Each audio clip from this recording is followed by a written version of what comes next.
Iran Israel युद्ध में भारत की नीति क्या होनी चाहिए? ईरान और इजरायल के बीच सैन्य टकराव अपने चरम पर है।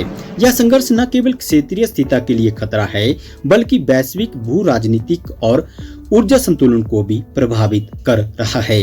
भारत एक उभरती वैश्विक शक्ति और ऊर्जा पर निर्भर देश होने के नाते इस युद्ध से सीधे और परोक्ष रूप से प्रभावित हो रहा है। ऐसे में भारत की नीति को संतुलन, कूटनीति, रणनीतिक स्वार्थ और वैश्विक जिम्मेदारियों के आधार पर तय करना होगा। भारत के सामने प्रमुख चुनौतियां। ऊर्जा सुरक्षा पर खतरा।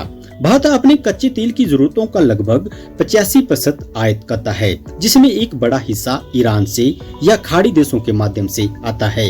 युद्ध से फारस की खाड़ी में आपूर्ति श्रृंखला बाधित होने की संभावना है। प्रवासी भारतीयों की सुरक्षा। खाड़ी देशों में लगभग 80 लाख भारतीय नागरिक रहते हैं। युद्ध के विस्तार की स्थिति में इनकी सुरक्षा और निकासी एक बड़ी चुनौती होगी। राजनयिक संतुलन की आवश्यकता।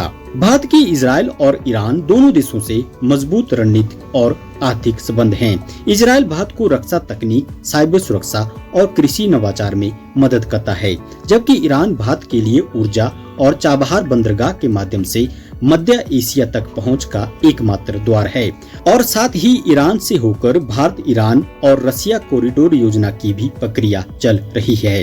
अमेरिका और पश्चिमी देशों का दबाव। इजरायल को अमेरिका और पश्चिम का समर्थन प्राप्त है। भारत पर भी दबाव हो सकता है कि वह खुले रूप से इजरायल का समर्थन करे या ईरान से दूरी बनाए। भारत की नीति क्या होनी चाहिए? भारत की नीति को 5 मुख्य स्तंभों पर आधारित होना चाहिए। नंबर 1, तटस्थता और शांतिपूर्ण समाधान की वकालत। भारत को इस संघर्ष में सक्रिय सैन्य पक्ष न लेते हुए रणनीतिक तटस्थता अपनानी चाहिए। संयुक्त राष्ट्र और अन्य बहुपक्षीय मंचों पर भारत को एक शांति निर्माता के रूप में भूमिका निभानी चाहिए।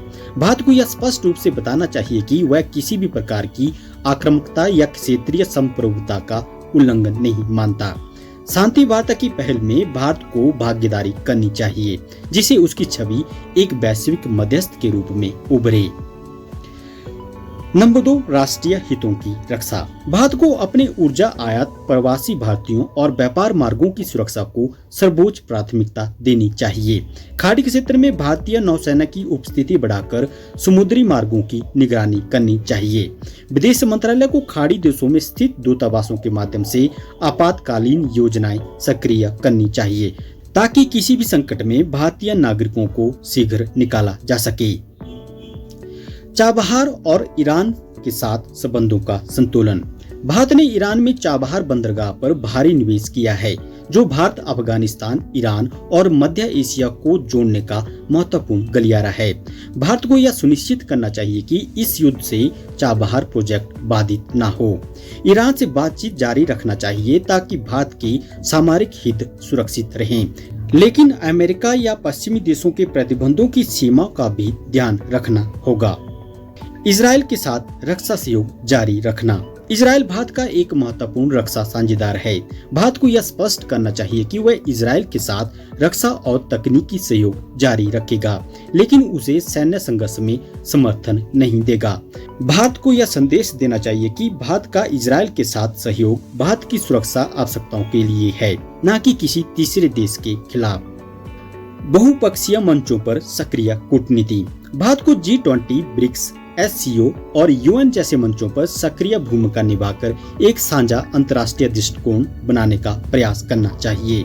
भारत को यह प्रस्ताव देना चाहिए कि एक अंतर्राष्ट्रीय मध्यस्थता समिति का गठन हो, जो ईरान और इजरायल के बीच वार्ता की व्यवस्था करे।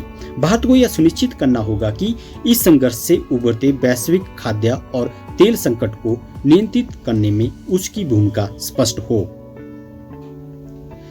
राजनीतिक लाभ और घरेलू दृष्टिकोण। भारत के लिए यह अवसर भी हो सकता है कि वह अपने वैश्विक नेता की छवि को मजबूत करे।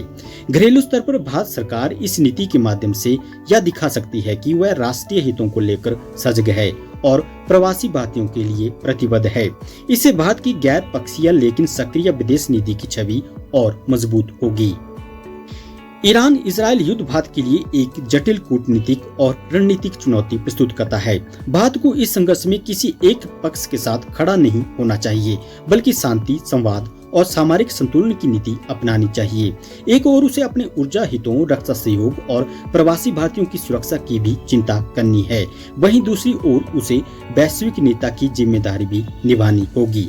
भारत की यह नीति न केवल तत्काल चुनौतियों का समाधान देगी, बल्कि उसे दीर्घकालिक अंतर्राष्ट्रीय प्रतिष्ठा भी दिलाएगी।